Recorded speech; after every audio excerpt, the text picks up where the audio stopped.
General Munir, it's a pleasure to have you with us on this Economy.lk interview series. Let's start right away, and I want to ask you about bKash. bKash has seen tremendous growth in Bangladesh and is really plugging in a need in providing inclusive financial services. What was the inspiration for setting up bKash, and what are some of the ingredients for the success that bKash is seeing? Well, the government of Bangladesh had the financial inclusion as one of the agendas.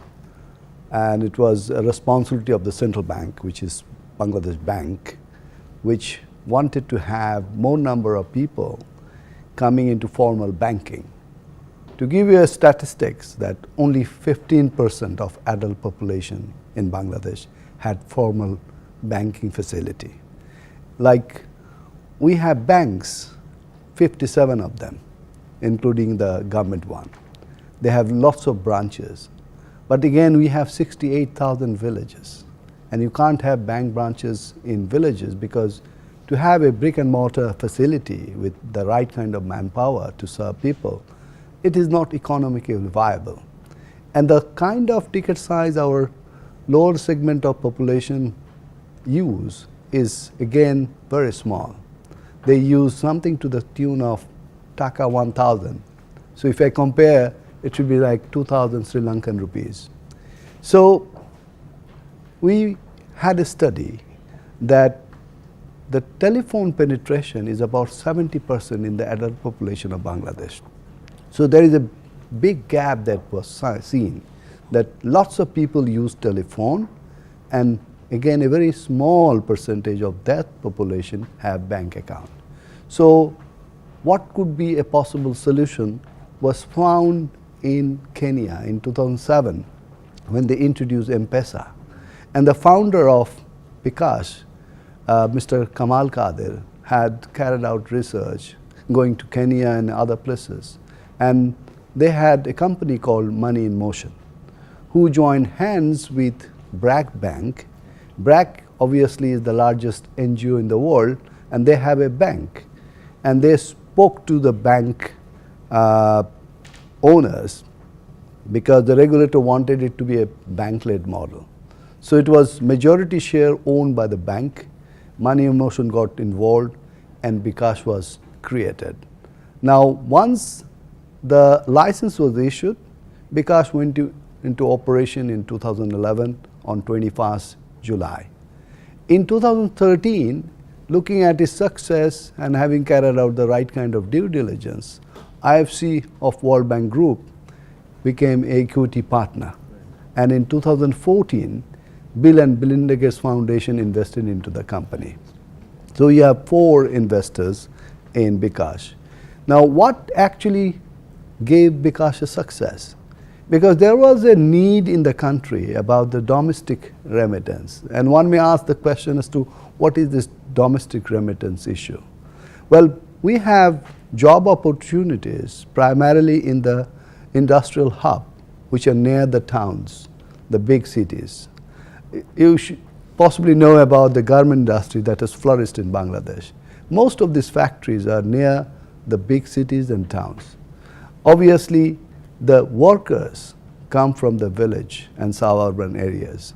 So once they have this salary, there is a need for sending the salary back home for their sustenance.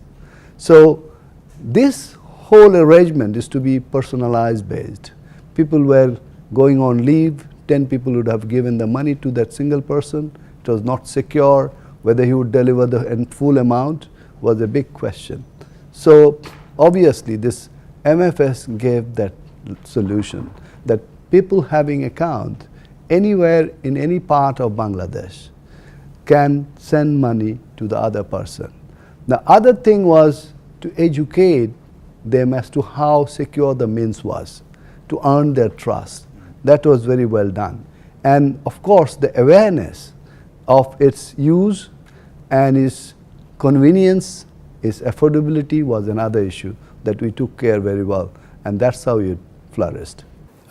So, General Munir, an important element in rolling out digital financial services, mobile money, digital payments, e-commerce, is getting the regulator on board. Here in Sri Lanka, we are just beginning a conversation with the central bank to sensitize them on the need to ease up on some of these liberalizing online payments. What was your experience in Bangladesh, or bKash's experience, in getting that regulator on board? Because often the regulator is many steps behind in terms of understanding this kind of innovation, particularly in digital financial services. And you couldn't have done it in Bangladesh without having the regulator on board. So tell us a little bit about that success. Define that, in the ecosystem of digital financial service or mobile financial service, there are 5 components. One, of course, that you mentioned about the regulator. Second are the banks. Third, obviously, are the agents. And fourth, the customers. In between, there are distributors who actually control the agents as well. Now, in our case, the regulator appreciated one thing, that this is going to be something to deal with people's money. And when it comes to financial dealings, it must be regulated by the central bank. There cannot be any other regulator taking the responsibility of the huge amount that actually accumulates. Because we say that we deal with anchovies, the small fishes. But when you talk about the small amounts put together, today we deal an amount of $100 million per day, which is equivalent to 8.3 billion taka or 15 billion Sri Lankan rupee. So, because it's involving so many people, we conduct a transaction to the tune of 4.9 million per day. So, it's small money, all right, but putting together is a big money. So, obviously, its security, its insurance has to be catered for. That's why it was the central bank who wanted to regulate. They wanted to give license only to the banks and bank subsidiaries. This was one thing that gave that bank-led model a go-ahead. And being a subsidiary, what we have advantage than the others is that we are very focused. We are committed only providing MFS. We had the right kind of investment. We had the right kind of, I would say, staff brought in from different sectors. It's a financial providing service, but it's not exactly like a bank, or it's not something close to the operations of MNO. So we had our own compliance needs. We had to take care of the regulation that was given by the regulator. So it was a kind of, I would say, new kind of industry that developed in Bangladesh, wherein the subsidiary actually had seen the success. So what was the biggest challenge for bKash in setting this up? Because it seems like you did manage to get the approval or consent or buy-in from the regulator.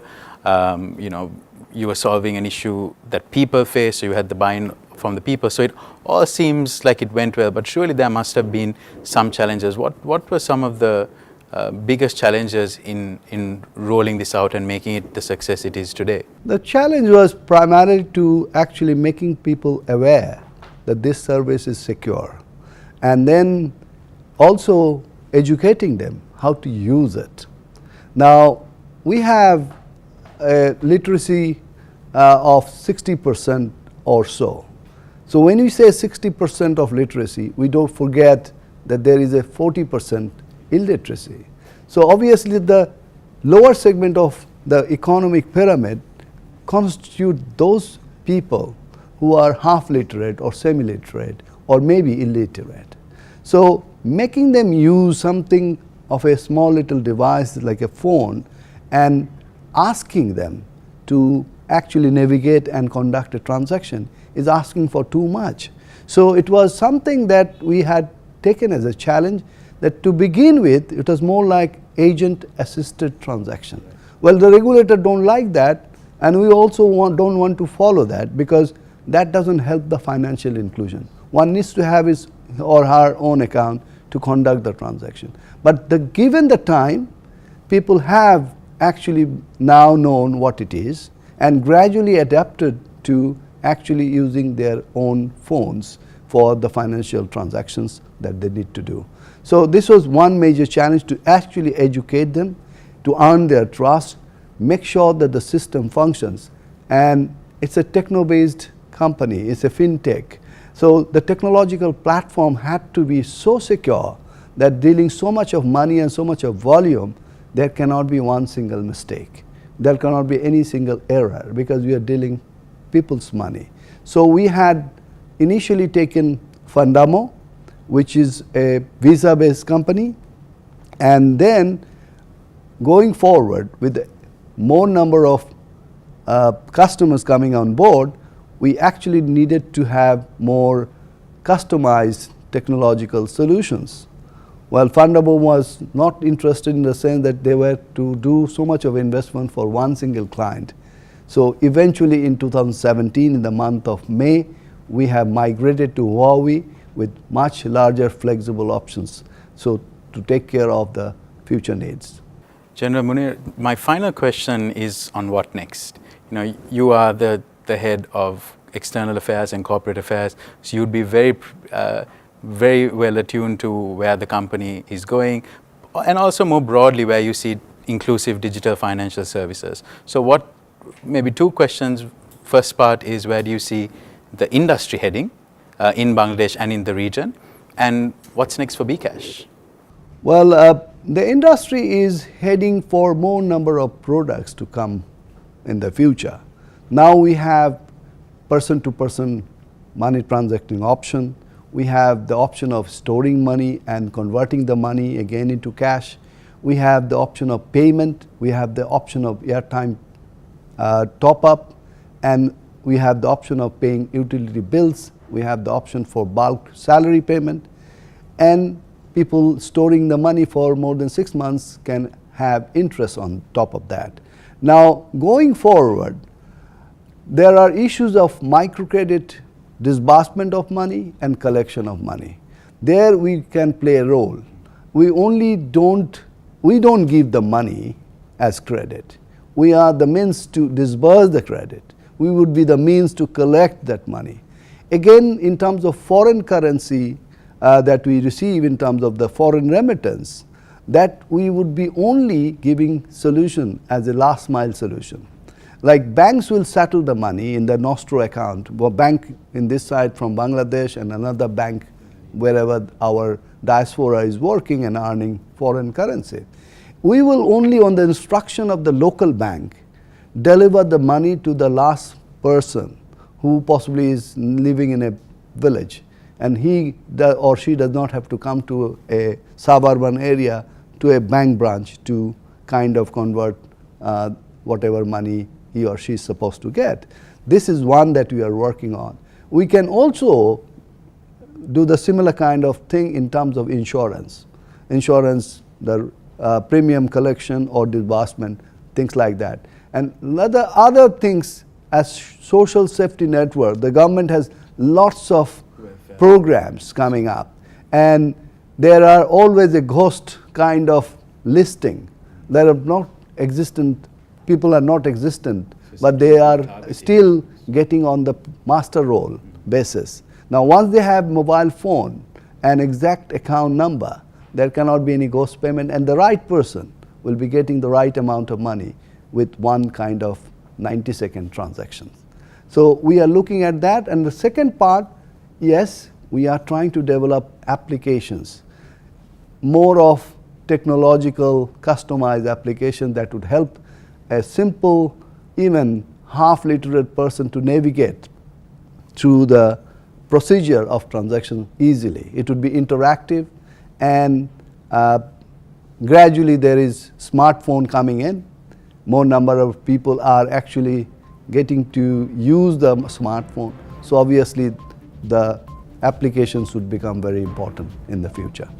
Fantastic. Thank you very much. We've been speaking to Major General Monirual Islam, who's the Chief External Affairs and Corporate Affairs Officer at bKash, a very innovative Bangladesh company, part of the BRAC group, that's really revolutionizing digital financial services there, and with a lot of lessons for Sri Lanka's own journey in terms of financial inclusion and infusing digital in that. And thank you very much for joining us on Economy.lk. Thank you, Anushka. Thank you very much.